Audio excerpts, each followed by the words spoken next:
Hello and welcome to the debate. I'm your host Sana Makbool with you at BTV World. In today's show, we will be taking a look at the situation with regards to counterterrorism efforts within Pakistan and what needs to be done about it, and of course, what Pakistan has gone through in the recent times, especially since the war on terror, and then of course, most recently, since the US troop withdrawal in Afghanistan, we've seen a spike in terrorist activities within the country. There have been, of course, a lot of negotiations with the Taliban regime in Afghanistan with regards to their contribution and facilitation in terms of the talks with the Tehreek-e-Taliban Pakistan. However, we haven't really seen the kind of support or that is required or the kind of efforts that are needed in terms of protecting Pakistan and not having Afghanistan being used against Pakistan for any terrorist activities as well. Again, we know that there have been options of dialogue discussed, and there has been dialogue in the past as well, ended in ceasefire quite a few times, but we still see that at the end of the day, we haven't really reached a conclusion with the dissident groups, and we have not seen any formal negotiation taking place or any conclusive negotiation taking place.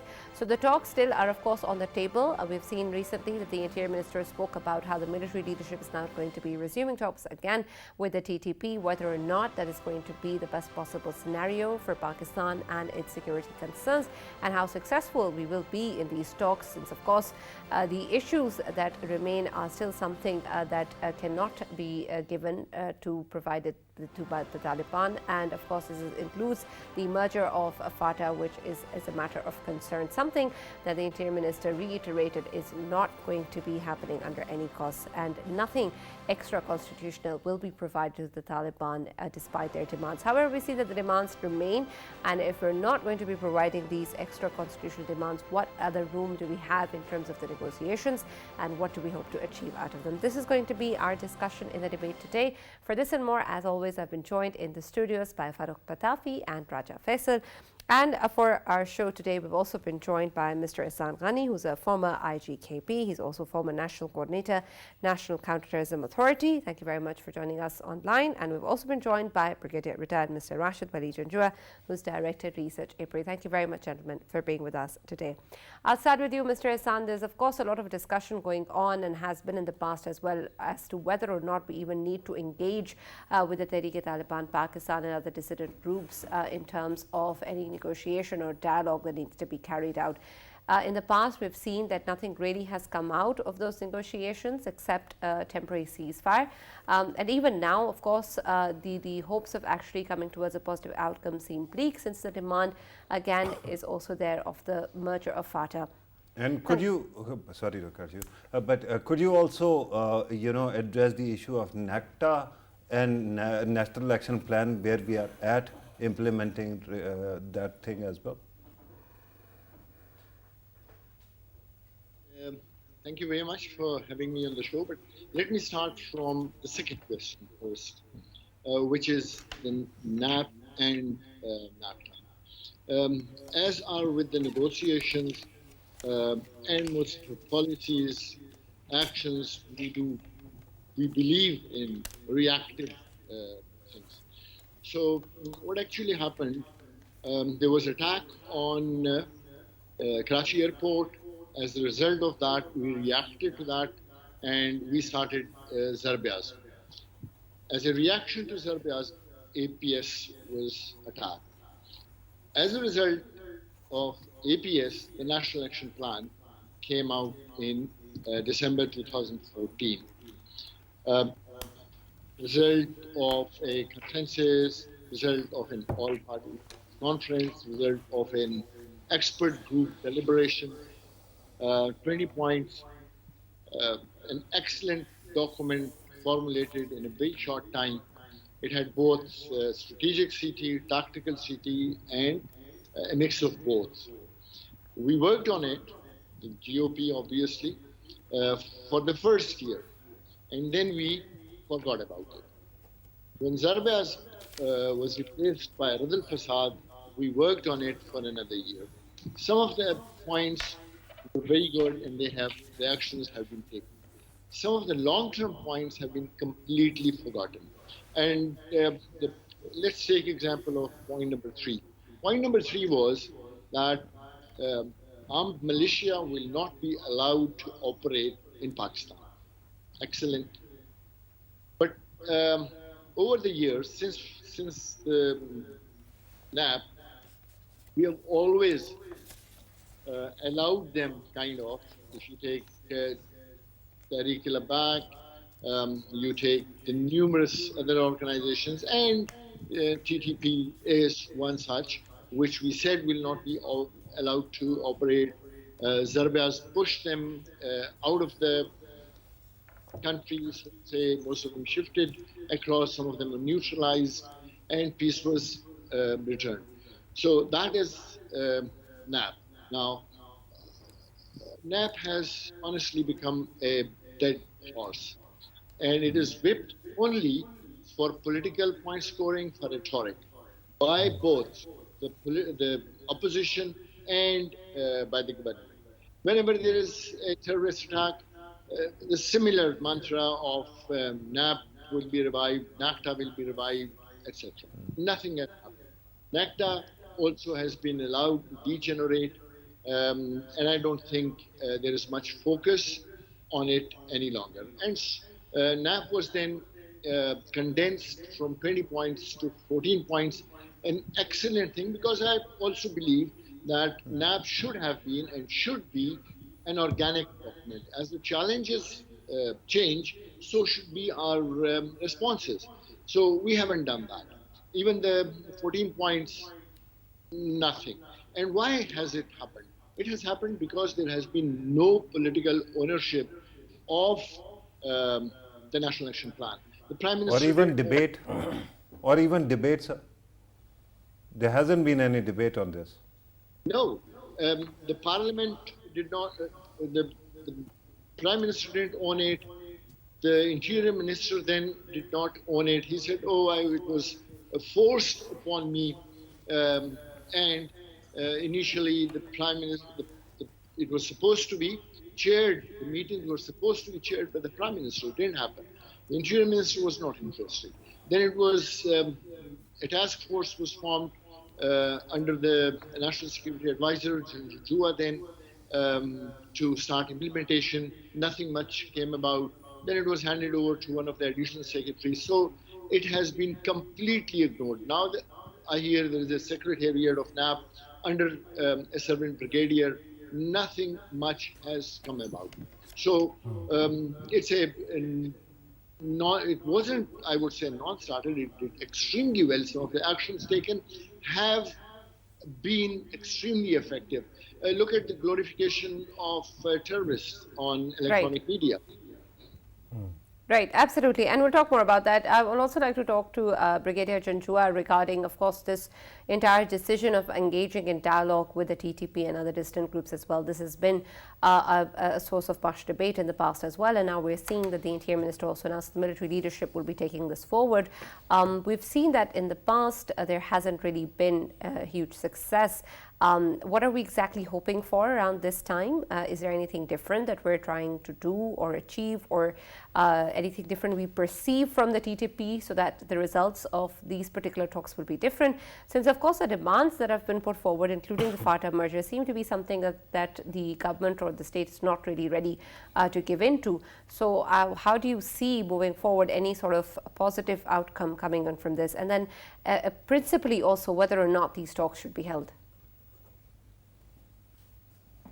Okay, principally these talks should be held because all insurgencies at the end of the day, they are resolved through talks. But before talks, an enabling environment is created where the back of these insurgencies are broken. And there are examples in the world of IRA insurgency where the policing action, counter-terrorism measures, and a revamped, very strong justice system, which was called diplock courts, was used to, go against these insurgents. And once the insurgents, they lost steam, they were brought onto the negotiating table, and the end result was the Good Friday Agreement. Here also, we have seen this insurgency in FATA, which is a legacy of, Afghan conflict. And now, once we perceive that there is a government in Afghanistan which has some kind of influence over them, which can be debated, but still there's ideological kinship and there is some clout also. So we feel that through their help also, TTP has been brought onto the negotiating table, and there is a war fatigue amongst the TTP insurgents as well, because they are a disparate organization. There are splinters, there are few factions which are very strongly still, adhering to the concept of militancy. There are some elements who want to reconcile.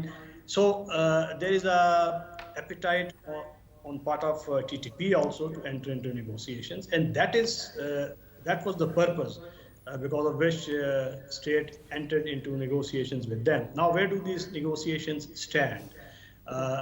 We have known since the beginning of the negotiations that there are certain red lines which the state would never like to be breached.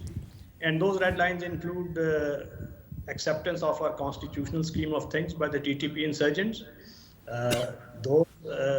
and also acceptance of the complete writ of the state, renunciation of violence, and handing over of some of the most truculent elements amongst them to submit to the process of judicial inquisition, and not to demand the regional autonomy or those sanctuaries or terra incognitas which they earlier demanded.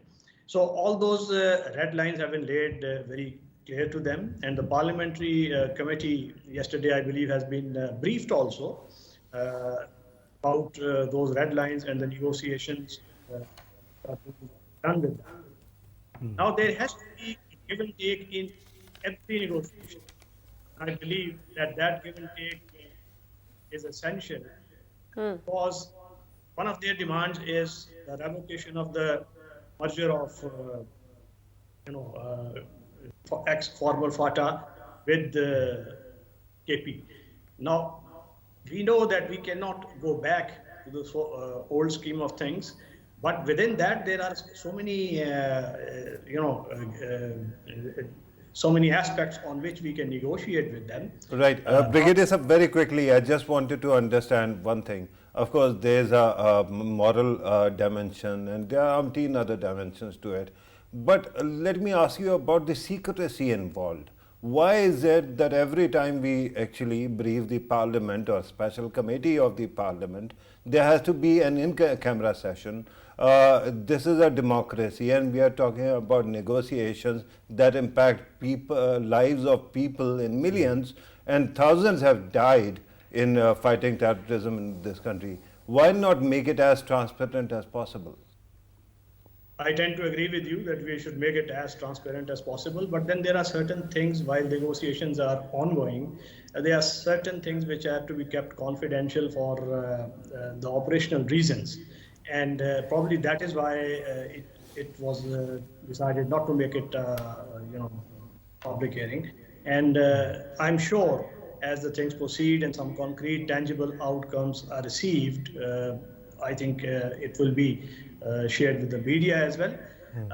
But the various things that we know about the negotiations, all negotiations in the world, they have foundered on the rocks of suspicions. I believe we can avert that fate by making some pragmatic concessions where the state thinks that those concessions in the larger scheme of things would result in peace. Sir? Like for instance, the demands about the merger.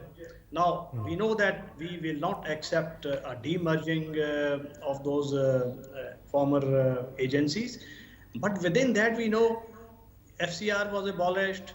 Well, that was a draconian law as per us, but there were certain aspects about that governance apparatus that were very effectively tailored to the peculiar conditions of those areas. Now, in the absence of policing, police infrastructure, in the absence of a judicial infrastructure, and a complete absence of civil administration, there is a vacuum, and this vacuum should be incrementally filled up until the time there is no livelihood and the whole area is not properly integrated with the rest of the country. Maybe we can carry out some amendments in that constitutional amendment that we did, like we did in case of 18th Amendment, also to give some kind of space to those elements and tribes. But essentially, this is a tribal show. Right. Exactly. Bulk of the insurgency is driven by Masouds, and if you can win over Masood Exactly, tribe concessions, I think we would have clinched that agreement. Exactly. I'll go towards Mr. Ehsan Ghani. Of course, he's a former IG, and I have a very relevant question related to, obviously, the police force and the institution, police as an institution throughout Pakistan. We know that one of the points of obviously, an action plan, it was capacity building of the institutions, especially police. I just wanted to know, sir, looking at the track record of last 8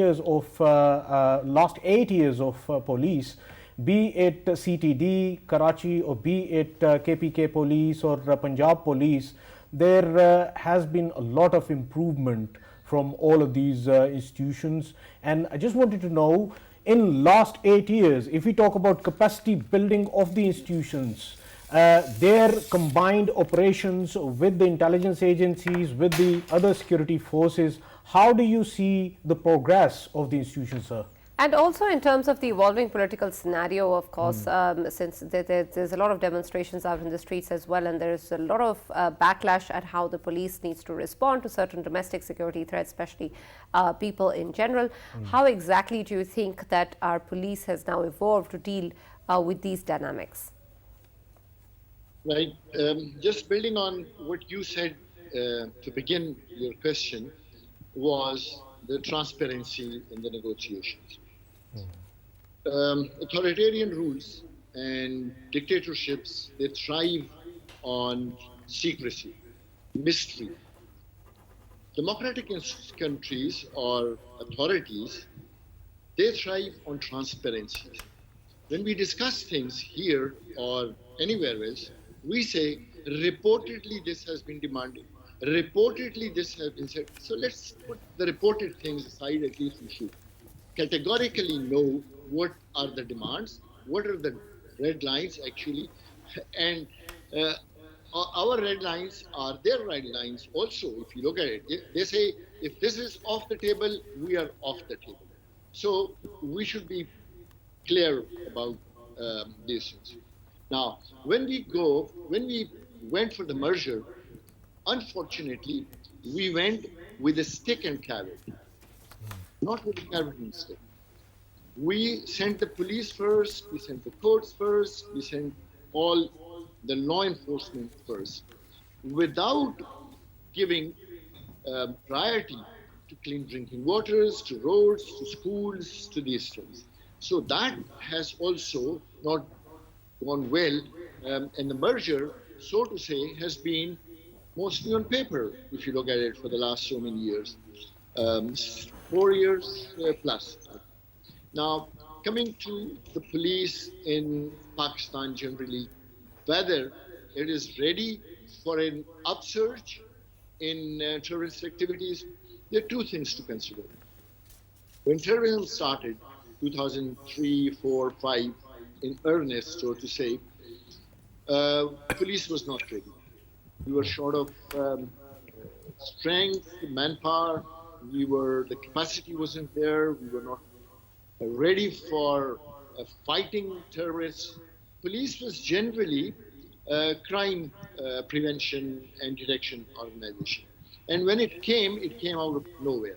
So it took us time, and then I think the police strength has doubled over this time. The weapons are better, the resource multipliers are much better, the CTDs are much, much better than what they were some years back. And if you look at the recent attacks and the police response to them, it's much better, whether it was Bada Bear attack, whether it was the Karachi Stock Exchange attack, whether it was the Karachi consulate attack. So things have improved much. On the other hand, the TTP is also not as strong as it was. So, despite the fact that it is a much better force now, there is no space for complacency. If Exactly. the police Yeah. Brigadier Junjua, sir, a very important point I wanted to highlight here is, of course, that when we see the attacks on obviously CPAC by the BLA, by the BLF, and then especially on Chinese working in Pakistan, it gives us an idea that there is something more to do with it rather than just the insurgents within Pakistan. Of course, there is a power behind it that is controlling them, investing them, financing them, facilitating them. And we have come up with the dossiers in the past as well, especially related to India.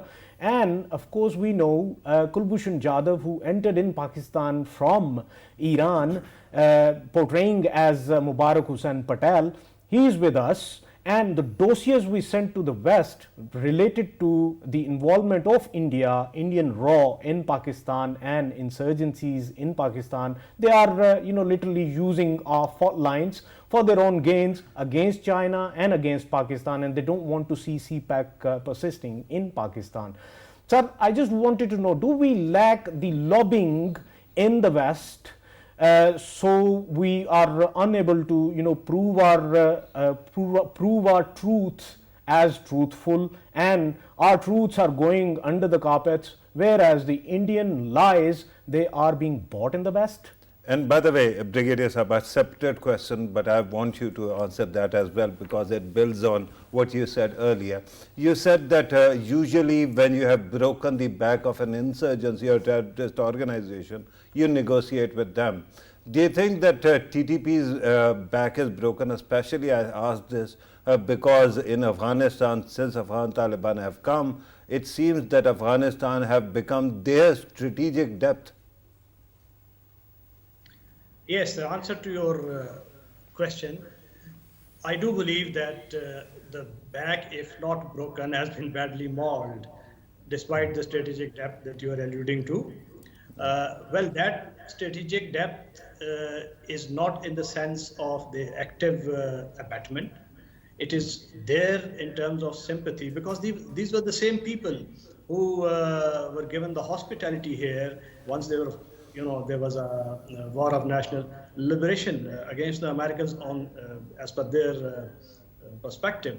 So we should not forget that they'll always have sympathy, and other than sympathy, they don't have very strong operational control because of ISK factor and because of their bad economic situation as well. So all these elements conflict to make this a perfect storm in which TTP still finds relevance, but only as an organization which can be a big nuisance, but not a very, very serious threat.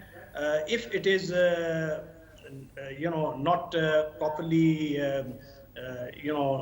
dealt with at this point of time, it might regain its strength, it might regain the sanctuaries, but at its present form and shape, I believe it has been debilitated enough that it is amenable to a negotiation, and I think their propensity to negotiate stems from the fact that there is a hunger amongst the families which have gone across, which are part of the tribal structure. They want to come back to their areas, their home and hearths, and get reintegrated. Now, the space that I was referring to needs to be given. For instance, one of the demands is, which we do treat as a red line also, that a Sharia-based system. Now we know that there are Sharia courts here in Pakistan also, there is a system. So why can't we create some kind of a concession for them and, negotiate with them some kind of an arrangement? Sorry to cut you, sir. What you are saying is repeat the example of Sawat. Pardon, in what way? Repeat the example. In Sawat also, we conceded that there can be a court that is headed by the religious clerics. So it didn't go well. Do you think that this time it can go well in these areas? Sawad's example is not appropriate because then it was MMA government and we had, it was a complete sort of a capitulation. So ANPP. that kind of capitulation is not being recommended. But I say that in negotiations, you discuss their perspective and try to find space, maybe the same arrangement that is at the federal level, that we have a system where we have Shariat courts, and we have All other right. systems. Let me also go to Mr. Hassan Ghani. Mr. Hassan, you wanted to add something? Yes, on the negotiations. If you look at the futile journey from Shakai to Kabul, So, the same script writers, the same actors, the same pattern. There is a rise in terrorist attacks.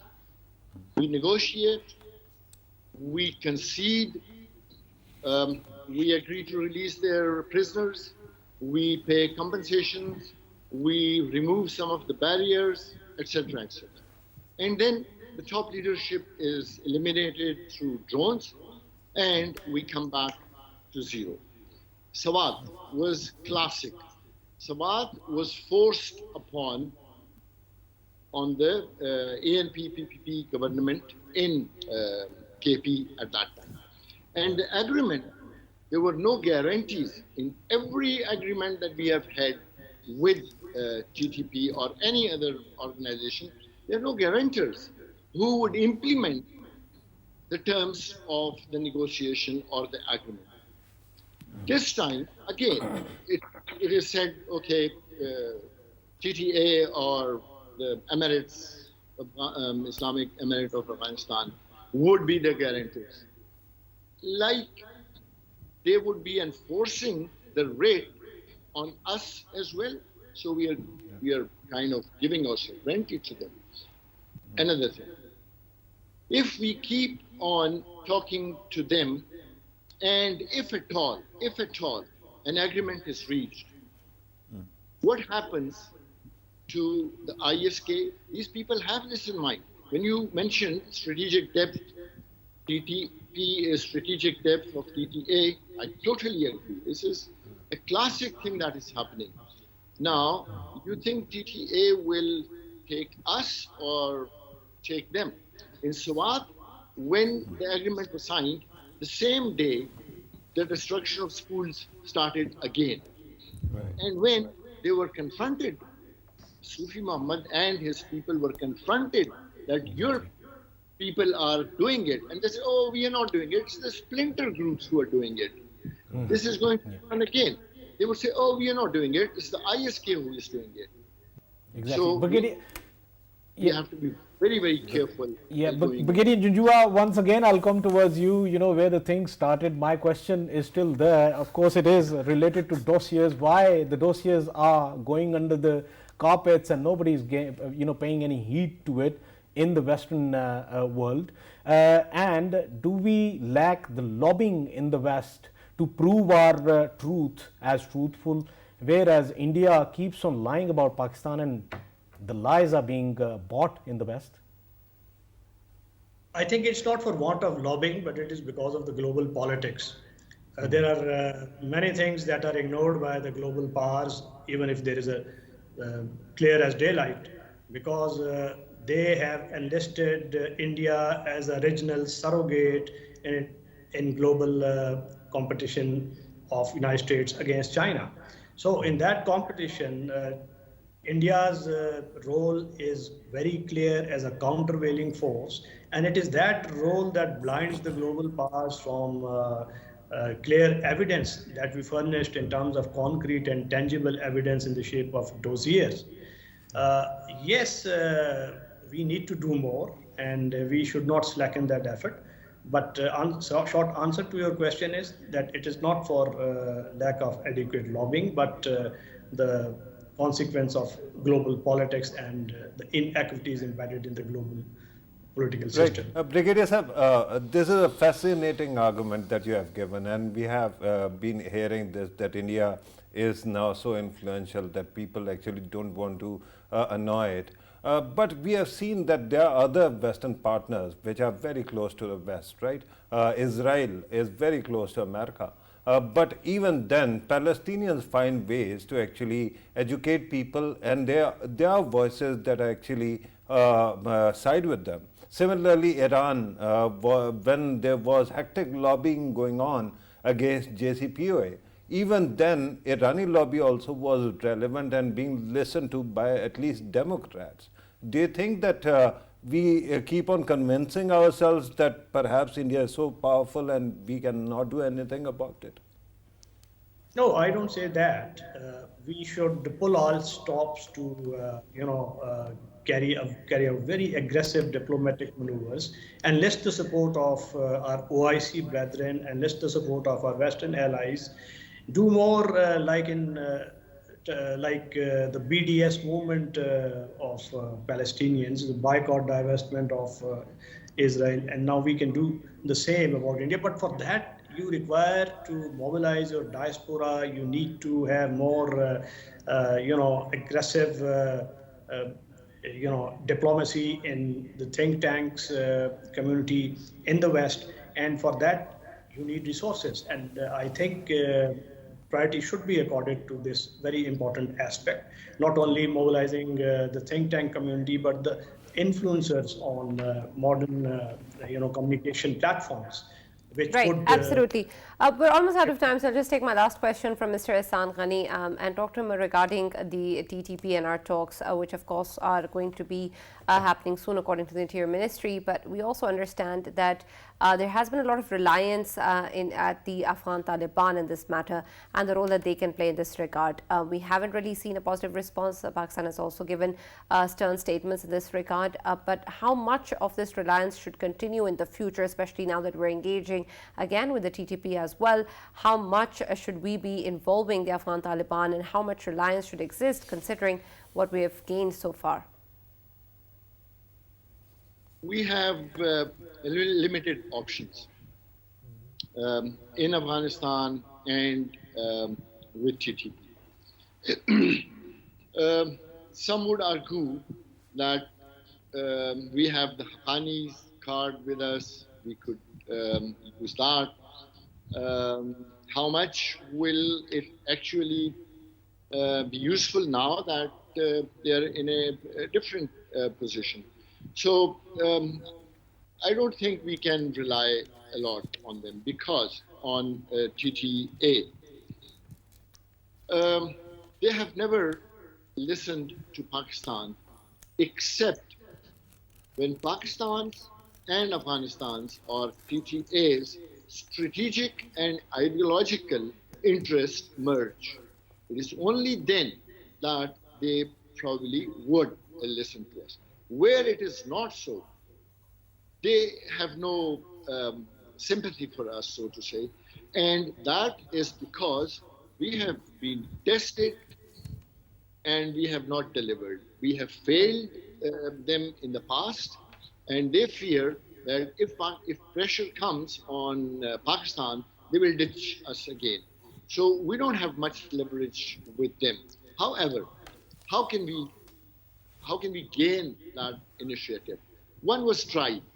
The forays inside Afghanistan, the bombing raid inside Afghanistan, but at least it was conveyed that this can happen again. One. Two, their weak financial situation. We could help. We have been getting help for them from other places. So that. Another one, the banking system is broken. There is hardly any exports, etc. We could help again and gain that trust of GTA. There are also opportunities, and the opportunities could be: we have shared values, we share border, we have shared values, our trade is integrated. We could use that to gain some kind of leverage with the GTA. Using that, those 3-4 points, we can convince them to bring a solution to the GTP problem. Right, absolutely. Thank you very much, Mr. Ihsan Ghani and Brigadier Rashid Wali-Junjua for joining us and being a part of the debate and sharing your views with regards to the National Action Plan and, of course, the kind of security challenges that continue to exist in Pakistan, especially with reference to the TTP and what needs to be done about it. That's all we have from the debate. See you tomorrow. Thank you very much.